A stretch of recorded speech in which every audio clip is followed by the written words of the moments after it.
The farmers are revolting. And this is happening because they know that this is a shutdown of our industry and of our food supply chain. They know they are being pushed out as well, all right? Because they want to control the farmers, they want to control the food supply, they want to get rid of all of the independent farmers and only have giant conglomerates and giant farmers like Bill Gates owning everything. All right, so this is what's coming next, and the farmers are revolting. There's also a energy shortage has been declared, and there are rolling blackouts, and that's also causing more food shortages because it's hitting farmers as well. So let's get into what's happening with these farmers, and this is happening because our energy grid is being targeted. All right, our energy is being shut down.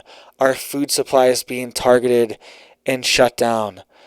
Our critical infrastructure is being targeted and shut down. All of these things are being hit at the same time, and it's a plan, it's an agenda. They have to work fast and swiftly all at the same time, or it's not going to work, all right? And it's called Agenda 2030.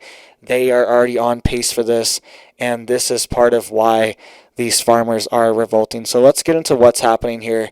You can see here in France, all right, hundreds of farmers are clogging the streets in Paris.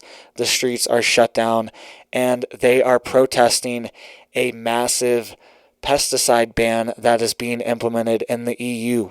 So the EU is now deciding to ban almost all uses of pesticides, which I'm not a big fan of pesticides either. I like using organic pesticides like neem oil on my plants, all right, or BT. That's what I use on my plants. I'm not a big fan of pesticides either, but I'm also pragmatic and realistic, and I know that you can't just get rid of pesticides overnight. You're going to affect crop production and crop yields, all right, on top of farmers already paying 300x for fertilizer, all right, and already planting different crops because the seeds cost more and because crops like corn need a lot more fertilizer. Farmers have already been growing a lot more beans instead of corn in record numbers because beans don't really need much fertilizer, all right? And so the farmers are fighting back. Now there's a massive pesticide ban there as well. Just another hit to our food supply. And you can see here hundreds of farmers are clogging the streets in Paris. And the same thing happened in the Netherlands a couple months ago when they were trying to forcefully buy farmers' land, all right, for a climate agenda.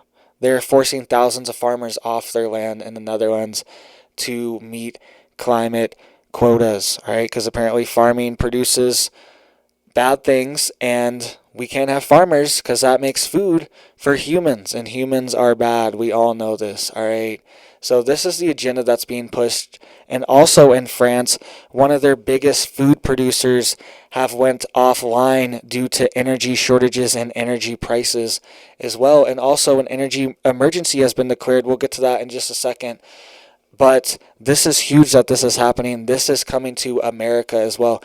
We already saw rolling blackouts. You remember that? Rolling blackouts during Christmas in Tennessee and North Carolina. I made multiple videos on this because it was such huge news, but it was kind of swept under the rug that there were rolling blackouts in America. It says this was the first time they've ever done it in 90 years. The Tennessee Valley Authority, this happened, all right? Rolling blackouts. And also this happened in North Carolina from this massive winter storm that happened. So we could definitely see things like this in the United States happening soon with energy prices skyrocketing. Let me know down below if your electric bill has gone down at all. I know people were saying it was 3, 4, 5xing some people. Let me know if it's gone down at least a little bit for you down below. But you can see here, major food company in France reduces production by 80%. Energy costs are too high to stay in business. Half of the food production plants owned and operated by Cofigeo, a large French food conglomerate, have shut down as the company says its energy costs are just too high to stay in full operation. It says 4 of their 8 food production plants are now closed, and this amounts to about 80% of the company's total production capacity. This is happening in France right now, a developed Western nation, one of the top economies in the EU. One of their major food companies are shutting down because energy prices are too high. All right, this is insane that we are getting to this point. Everything depends on energy. There's also been, right here you can see Duralex halted their operations because it could no longer to afford to pay overpriced energy prices as well, right? So it's one of these things. This is happening all over. A massive iron ore smelter in Europe also closed their operations a couple months ago due to energy prices. So this is also a shutdown of our industry and of our economy. And it's slowly but surely, all these things go offline. It's just like the fires. Every single food production facility that goes offline, every single industry facility that goes offline, it's massive. It affects our supply chain. It affects our food security. It affects our national security. It affects the GDP. It affects people's jobs. All right, right here it says 66% reduction in their workforce as well. We were told that 800 of their 1,200 employees were affected by this closure. So this affects people's lives as well, having this attack on our energy infrastructure. And right now, there's massive sanctions on Russian oil. Right now, our strategic petroleum reserves are drained. Right now, our government refuses to increase oil production in the United States, but they are giving permits to Venezuela for Chevron to operate in Venezuela and to operate new drilling wells in Venezuela. But they are not approving wells in the United States, all right? Right now, the Permian Basin in the United States, the largest oil field in the U.S., is being targeted to be shut down through EPA rules, all right? Through these weird ozone level rules, all right? Very obscure rules. They're trying to target any drilling in the Permian Basin, the largest oil basin in the United States. This is an attack. We're seeing all these hits on our critical energy infrastructure, and it's starting to actually have real world consequences. All right, your energy bill is sky high. You're seeing shortages, and we're seeing companies shut down because it just costs too much money. What are they supposed to do? They can't just keep jacking up the price for their food. They just get to a point where people aren't paying this anymore. It's not profitable anymore. We have to stop. We're just hemorrhaging money from this operation, and then it just goes away and it never comes back most of the time. And this can happen in the U.S. Rolling blackouts have already happened in the U.S., and they're happening in South Africa as well. So South Africa has declared a energy emergency, and they're experiencing massive food shortages as well. We'll get to that in just a second. But you can see here that the president has proclaimed a, quote, state of natural disaster to deal with the electricity shortage that has led to daily power cuts in the continent's most industrialized country. South Africa is critical to Africa. They supply a lot of goods and food to the rest of Africa and the rest of the world. They are a massive food supplier, and their industries are being affected and shut down right now from these energy shortages because their reserves of energy are so low. They have rolling blackouts for 8 to 12 hours every single day. And it says extraordinary circumstances call for extraordinary measures. The energy crisis is an existential threat to our economy and social fabric. This is what the president of South Africa is saying, and this is true. He's taking this serious, but there's really not a solution. This has been going on since September. Imagine being in daily rolling blackouts every single day for months, for 4 months now, all right? It's scary stuff, guys. The disaster allows the government to support the production and distribution of food and other goods by distributing generators and solar panels.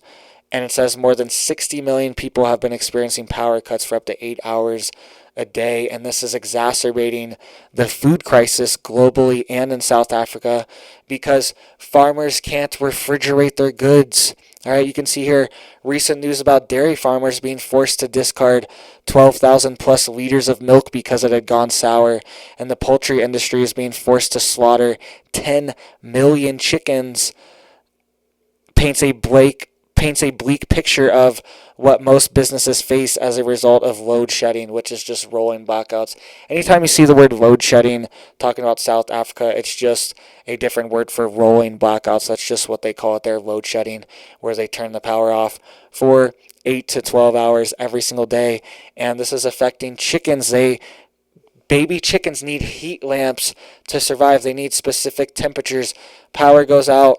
These babies will die if they do not retain the proper heat. They need these heat lamps, all right? Especially if it's colder at night. Baby chicks cannot handle. They need like very specific within 5 to 10 degree temperatures, or they will not make it, all right? So it's one of these things. 10 million chickens, 12,000 liters, and it's probably even more than that. That's just what's being reported and what they can verify. They're probably just losing chickens every single day, farmers are, and farmers are probably also dumping out milk every day because they cannot refrigerate their milk. What about all the meat that is being thrown out as well? Even last year, I should have got a little slide for this, but I just thought of it. The FBI was warning that the U.S. could get hit with cyber attacks while farmers are harvesting and cause them to have massive spoilage. And they're saying one of the biggest grain seed companies in the United States was hit with a cyber attack last year during planting season when all the farmers were trying to order seeds from this massive seed bank. They were hit with a cyber attack and could not get seeds out last year. All right, the FBI reported on this, everything. They put out a memo on it and everything, and they were saying that they could see more farm producers get hit at critical moments when they are, or when they have, baby chicks, you know what I mean? Knock them out, or when they have cows there on the line, they need to get refrigerated, or milk, they need to get refrigerated. Whatever it is, they could get hit at a critical moment right when they're planting or harvesting, and essentially disrupt their whole season. All right, so you guys need to get prepared. You guys need to buy seeds.